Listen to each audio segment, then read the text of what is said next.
I'm Mr. Zansky, and this is a speed run of PSAT 8-9 Practice 2, the second module, the B module, the easy one. And we're going to get this started by heading to the first conventions question, which happens to be on 14. I'm going to check for my omega considerations, and we've got something popping, the complete sentence mix-up, because I have my lonely coordinating conjunction, I've got my beautiful choice in B, I've got the lonely, comma, in C, and this space. So I go looking to see if there's a complete sentence on either side. The right side's pretty short, so I'll start there. The team's findings suggest, subject and a verb here, complete sentence on the right side. On the left side, scientists had, I've got my independent clause right here. We've got everything that we need. So we've got a complete sentence on either side. B is the only one that can join those two complete sentences. 15, conventions again. We've got our omega considerations. What do we got for this one? I don't see anything, so I move on to consistency. We are going to look for consistency with lists and bridges. This guy doesn't have a little homie, therefore in step 2 of equivalence, they must have the exact same equivalence. They have the exact same meaning, so it's either no comma or a comma. I did notice this little list here. What's the first thing in the list? Libraries. The second thing is train stations, and the third thing is public squares. So use comma with the other comma to join things in a list. Too easy. 16. Omega considerations. What do we got for this one? We've got nothing popping for this one, but we're going to check for consistency again. We've got this little dash. I don't see any dash in the surrounding environment. I do see a colon late game here. So with consistency, nothing happens. Equivalence, nothing happens for this one. The final four seems to be what we're on right now. I don't have a complete sentence to the right. I'm going to check this colon, and I'm going to look to the right side. The largest island of them all. This is not a complete sentence, and since this is not a complete sentence, this falls too. The requirement to use a colon, or the dash in this non-consistent environment, is similar to a colon and a comma. So bizarre. I'm noticing that this to is a preposition to the largest islands of them all. The object of the preposition to is the largest island, and I'm not going to separate a preposition from its object with anything. So 16 is just C. 17. Conventions, omega considerations, we got to check for those. What do we got for this one? I have verbs. So with these verbs, I've got a neither, a neither, a neither, and a singular. So I'm going to bias the odd man out, go looking for a reason. Oh, I love this. We've got the subject collection needs the verb that we're going to offer right here. Sure, there's a modal verb right here, but that's in a dependent clause. Might have, those are working together. So if I did not choose includes, I would have no verb that tells me when or expresses modality in my independent clause. 18. Another conventions question. I'm going to check for omega considerations. I've obviously got verbs again. I've got singular, I've got neither, and I've got neither. So I'm going to bias the odd man out, go looking for a yellow is considered. Exactly. I need a verb that tells me when, because all of these would start some sort of phrase having been considered, and I would have no sub or verb for this yellow, so I wouldn't have an independent clause. Same concept as the last one. 19. Conventions, omega considerations. What do I got here? Verbs again. We love that. Singular, singular, singular, both. So I'm going to consider this to be a shifts in verb tense question. So I'm going to consider when each one is. I've got the present, the past, the present, and the future. We ignore the second verb in this little setup because the first one is what we're going to consider in layer 1. We'll consider aspect if it does turn out to be in the present. So I go looking to the text. I've got even back in the 1860s. We've got the past is that clue. Was is going to be my answer. Too easy. 20. Conventions. Again, let's check for our omega considerations. I can never have enough of these. I've got nothing popping for this. Shall we look for consistency in our second step? What do we have over here? Semicolon, there is not another semicolon. That doesn't eliminate anything though. So then we can consider this comma. Is it working a bridge? No. Reading over this bridge by, embodied by, contributing to, has been proudly embodied by contributing. That doesn't make sense to me, and the thing below the bridge doesn't describe the thing before it. In fact, I'm noticing that by is a preposition. Equivalence falls, nothing for that, so then we're on the final four.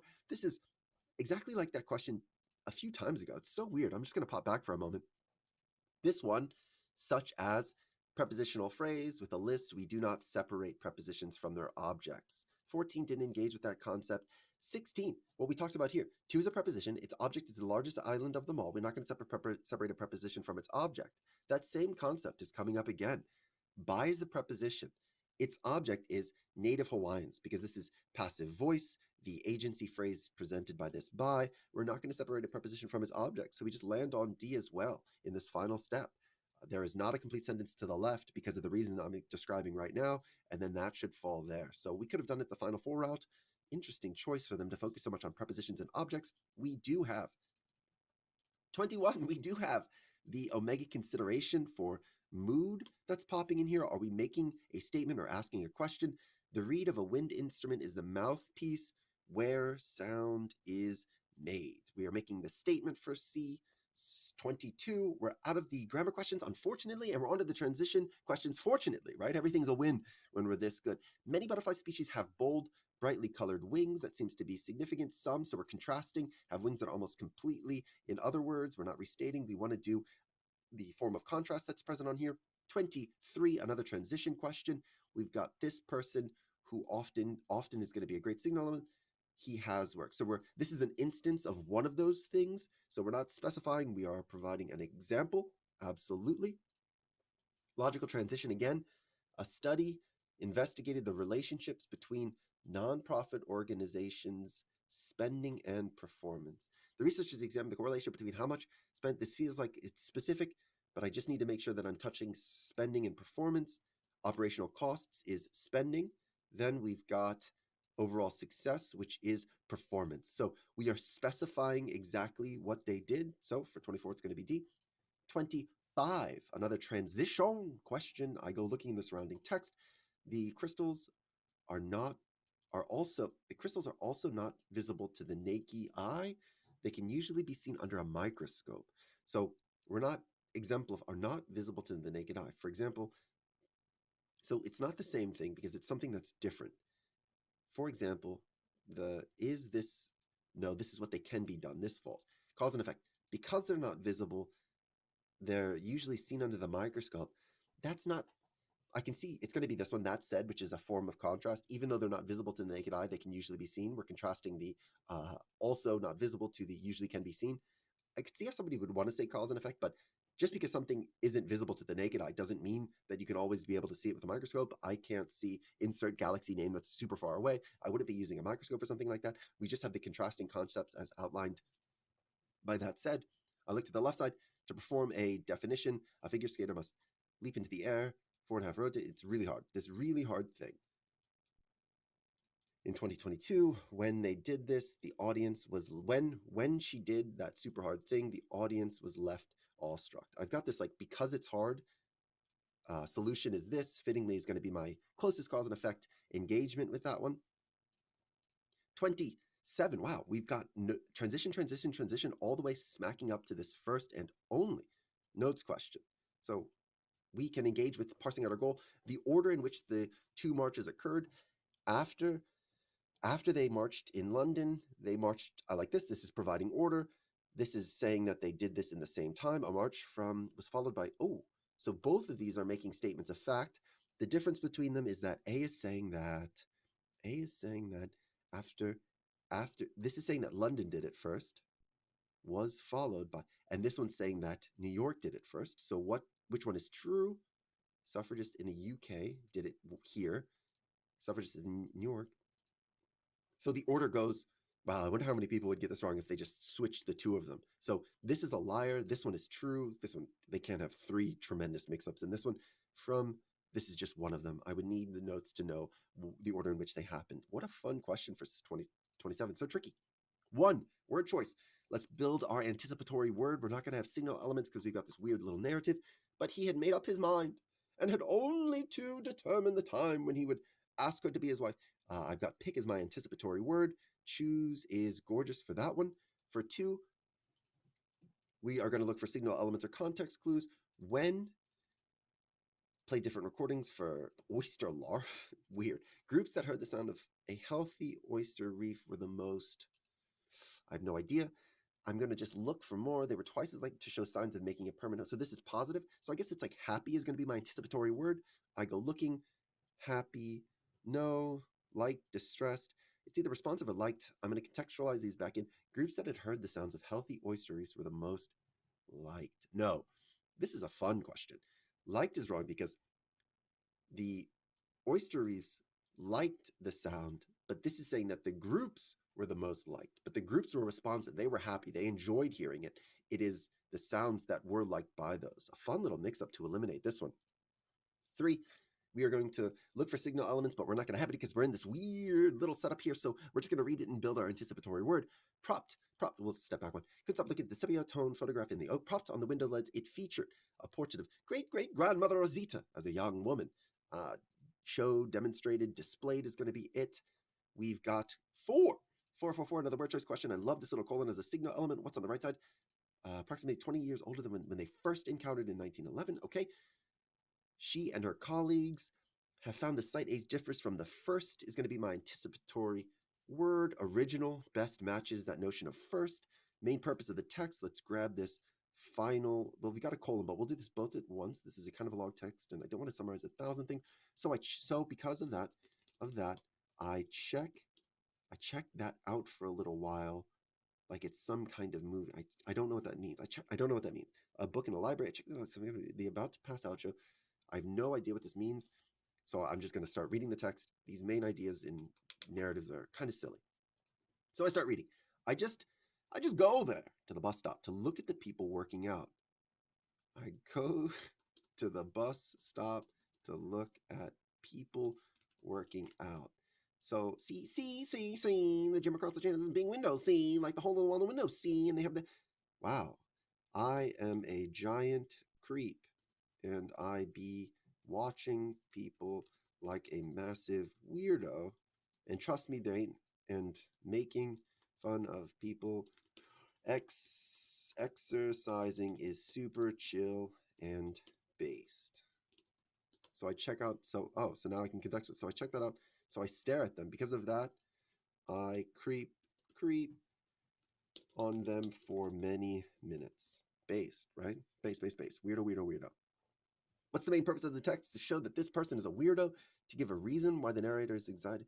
No, this is why they're excited to go stare at people at the gym like a creep, to describe an activity that he finds amusing. Sure, being a creep is amusing to him, I guess. To explain a problem, he certainly has a problem, but he hasn't overcome it because he's still being a creep. To discuss a movie that no, he imagined this thing. B is going to be our right answer. 6. Text 2, text 1. 2 responds to text 1. Ecologists has found that flamingos apply a kind of makeup. What? Text 2. Pinker because of makeup? My schema is shattered. A gland near the tail has pigments. Gland has pigment from food. When the flamingos groom themselves using it, when groomed, extra pinkage. Flamingos may do this to improve their success during mating season. They do it to be cuter, right? They want to be in their best shape. It's like their equivalent of a tan, I guess, or I guess makeup. Straight up being told, fake tan, we'll say. All right, this is. I'm struggling to move past this to go to text 1 because this is scheme shifting for my entire life. Is this real, or do they tell lies just to make good questions? So what's likely to respond to the text 1 conclusion? I just imagine that text 1 is going to be about the way that everybody thinks flamingos are, which is just from like the shrimpies they eat or whatever. Flamingos are known for their vibrant colors, but flamingos are, yeah, this is matching my schema. Born with gray, they eat shrimp, which makes them pink. Animals can't produce carotenoids, the pigments that provide the pink hue. That algae, however, can produce these pigments. The pink. Okay, so we've got a link chain here. They eat shrimp, which eat brine, which I don't think any of this matters, but I'm just enjoying this topic. They eat shrimp, which eat brine, which make pinkage. Pinker, the eater. So this conflict's about like what makes them more pink is going to be it. How is 2 going to respond to 1? By emphasizing that tail feathers are pinker than the other feathers are. No, they wouldn't. This person would have no claim that the butt's pinkier. The gland is in the rear end, but that seems to be a misinterpretation of like what they would argue about, or the conclusion down here. This is the conclusion. More shrimp it is eaten. This is the conclusion, not where. By claiming that the coloring of the flamingos doesn't change significantly enough, no, everybody can notice it. By pointing out that the amount of shrimp eaten isn't the only thing. Exactly. They would say that they're doing their little makeup. By arguing that the diet doesn't include much shrimp, no. He makes no statement about whether or not he does. He's saying that there's this gland in their butts that allows them to do it. 7. Main idea. Let's go to the last sentence, grab what we've got, and engage with the first sentence after. So I'm going to summarize this. I witness how an idea would suddenly catch fire in his mind and take shape like a tree sprouting shoots and branches before coming into being. I witnessed how an idea would suddenly catch fire. I saw him make big-brained moves. All right, so let's go to the start. I may be the most humble and absurd man in the world, and as my wife says, the old ball and chain, the most slovenly creature. I have no idea. I may be the most humble and absurd man in the world, and as my wife, I am weird. I don't know. I'm a character. That is before the founding of our institute. Don't need context for that, I hope. But I'm a character, but I did meet one super based dude. I creeped on him for years.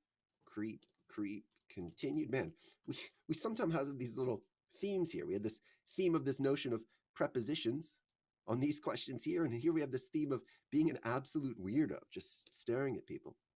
Creep, continued. Let's start engaging with A, B, C, and D then. A person was fortunate enough to have found love. Maybe he does love this guy. I'll leave him on the table because I like its moxie. It's fun. An exceptionally talented person professes humility to avoid humiliating. No, this loses the fact that he might be an arrogant person. I don't know if I need to unpack this, but he totally loves this or admires this person that he found. A person appreciates the extensive time he passed in the company of somebody he deeply admires. Absolutely. This engages with everything. Unfortunately, as much as I love A, I think the guy loves his wife, and I would have to do some reaching by this guy's creep nature to leave A on the table. C is looking gorgeous. A truly brilliant person. No, this is not the same person. He might think he's cocky, but this person would have humbled him if that were the case. Main idea of the text. Let's read our last sentence and then start working backwards. Their shared structural orientation suggests that the residents of the settlements likely performed some of the same cultural ceremonies as Izapa had ceremonies. Their shared structural orientation that residents of the settlements had ceremonies. Conclusion drawn from their structural orientation. All right, let's go to the start and start summarizing as we go. In present day Mexico, archaeologist Robert Remotes. What? Oh, this is a list of 3 people. My bad. So we shout out a person, shout out another person, have located 40. They found 41 smaller settlements around Izapa. They conclude that these settlements culturally linked to Izapa. They must be linked. They were culturally linked because each of them, because same age and same shape. This leads that they had the same ceremonies. All right, so they are tremendously related. What's the main idea? Let's start engaging with the items now. Research has determined the arrangement of Zapas were based on those of nearby settlements. We're based on, I think it's like shifting it. Suggests that likely perform some of the same as residents. To the settlements of the same age and configured in the same manner. I've determined that the arrangement of Zapas were based on, I don't know if I would get this. It seems to be the other way around, but we'll leave A on the table for now. Cultural ceremonies in Izapa seem to have played a more important. No, they had like the same kind of impact. Although archaeologists had learned about Izapa over years of research, they only recently found in present day. No, this is what would lead someone to do that, but that's not the case. In present day Mexico, there are these things, but this is saying that there's this like shifting change or huge change. Researchers have inferred that Izapa was related to the smaller settlements surrounded based on part on the similarity of their construction. I like this. It doesn't feel like it's mind-blowing, but that's exactly what I'm looking for. Have determined that the arrangement of it were based on. No, this is a huge claim. This is like the settlements inspired the founding of this, but it's just that there's a relationship between the smaller settlements, and we know this because of the similarities that I'm engaged with everything that I have. A falls, D's our choice. 9. What do we got? Main idea. Oh man, these PSATs just main idea. It's okay. Of the 3 films, Tron has most of C's original comps. So we can start reading through the text. Electrical Pioneer, Wendy. Oh, Wendy, nice. Wendy is credited. Wendy worked on 3 films. Wow, this is like wildly current. However, her musical score for Clockwork Orange is her ripping off beats. Also, almost all the music Shining not used. Of the three, okay, so we have this three things that she worked in. Of the three films for which she's credited, Tron features the most original music from her. I guess. It's kind of missing the fact that this one, I mean, the most compared to not being there at present. Oh no, I guess this was not original. This didn't even make it in. I like A. A's cute. The director of The Shining used most of the. No, he did not. He he said no, thank you, no, thank you, no, thank you, no, thank you. Beethoven is widely considered to be more important than. While this might be true, this wasn't dunking on Miss Wendy, right? We were supporting her throughout this. Carlos is a notable inventor. Carlos is a notable innovator, sorry, among film composers. That doesn't seem to be the big deal. In fact, it's just showing like in two that she was dunked on. So A is going to be our bid. 10. Complete the table, complete the statement. Number of museums visited in millions from 2016 to 2019. The year when both museums had the highest number of visits. Both, this one's a big number. This is the biggest number there. And thankfully, it's also the biggest number here. So I don't have to do any crazy engagement. All we need is 2017. We're not going to do any tabling strategy like out loud, just because obviously it's going to be that one. We're going to support the research claim. The claim that Jaguars, let's summarize this sucker. Jaguars eat, can survive, can, modality, can, we'll leave that exact 5, on fish, on more fish and aquatic reptiles than mammals can. So they can eat more, jaguars can, than mammals can eat. So mammals eat less fish and aquatic reptiles than mammals can. Aquatic reptiles and fish remains were detected more often than mammal remains. Ooh, I've misunderstood something. I interpreted the original bit as this, but I think what it's saying, give me a second to read the text. Biologists have generally considered that the diet of jaguars consists mostly of land-based mammals. Yeah, so jaguars can survive on more fish and aquatic reptiles than the eatage of mammals. So we're inspiring just diet. I'm going to see if that would have gotten me into trouble with B, C, or D if that was a mix-up. So I'm abandoning the table strat just to have a layer of honesty with you guys. Exceptionally number, it wouldn't matter for that. They're not trying to mix us up with that. Find more than found in land mammals. They wouldn't mix us up with that.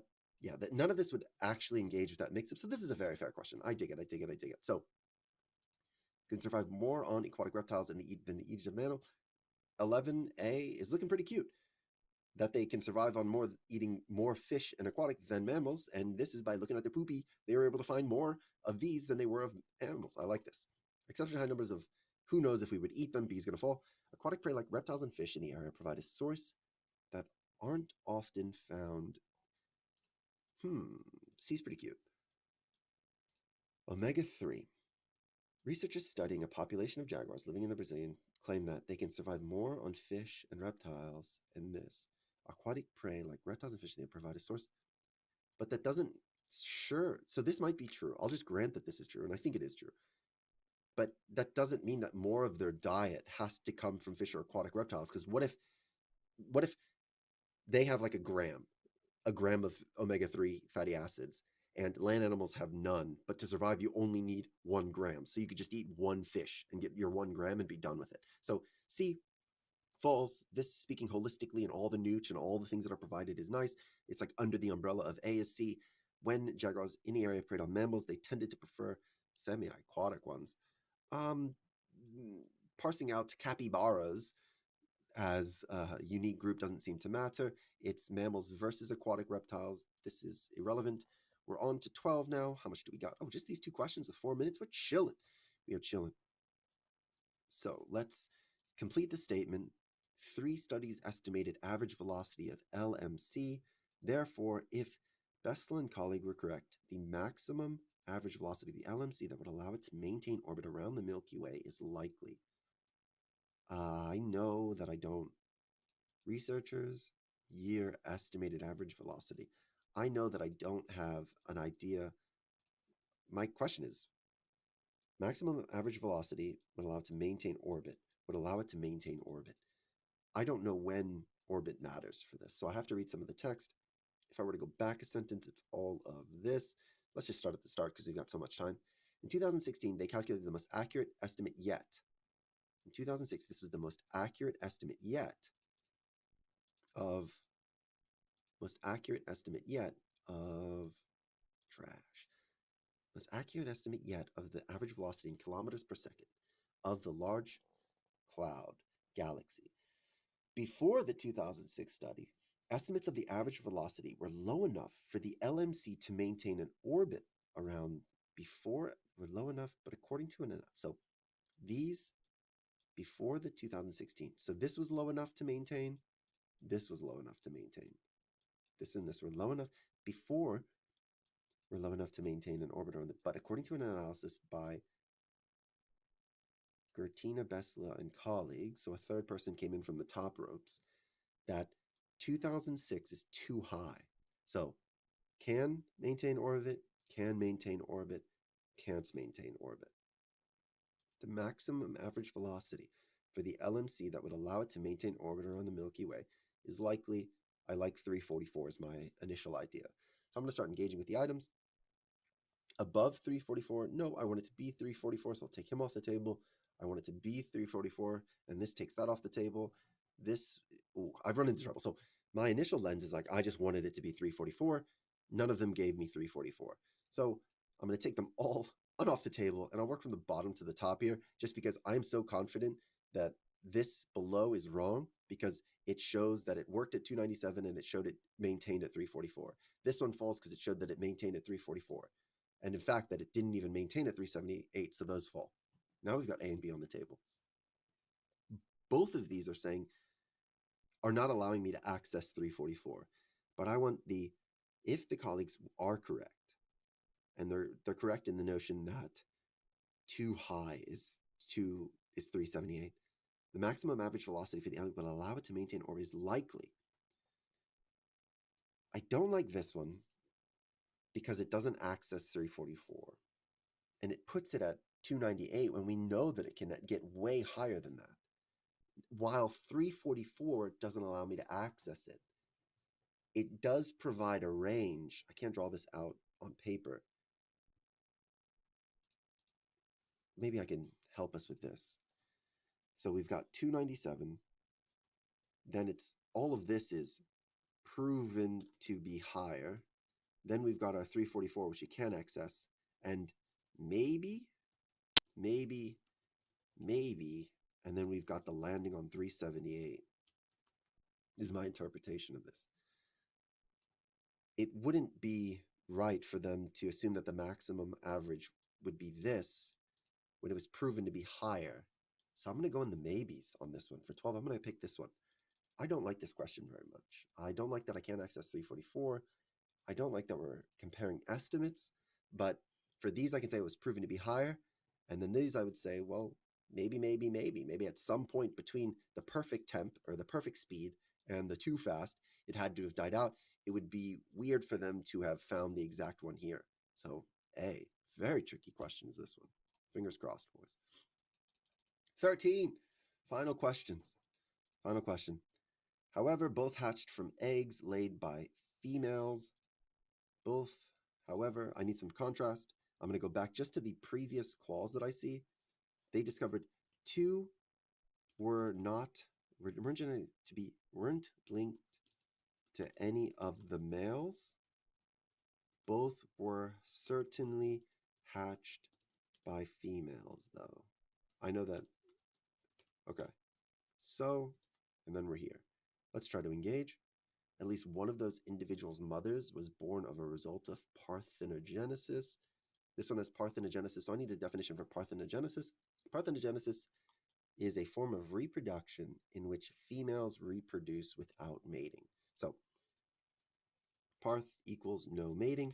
Two of the eggies were not linked to any of the males. Both were certainly hatched by females, so two females used parth. At least one of the individuals' mothers was born as a result. No. I don't want the mother.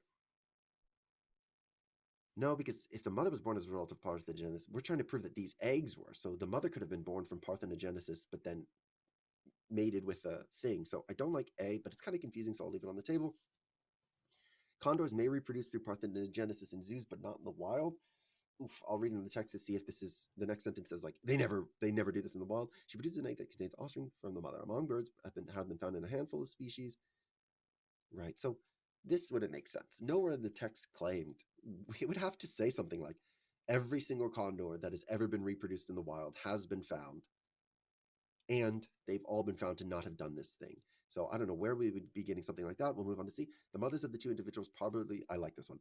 The original assumption that I had that the mother's parthenogenesis, possible origination, has nothing to do with the child, I really like, because she could have made it afterwards. Allows that to fall. C's looking cute. And we've got the final choice here. California condors reproduce through only, condors reproduce through only, but they did have access to males. It's just they didn't use any of the males because they didn't find them attractive or something. They should have had more pink glands in their butts or something of the sort so that they could have become pinker. I don't know. So this one's most certainly C, and we are absolutely done. Thanks for hanging out.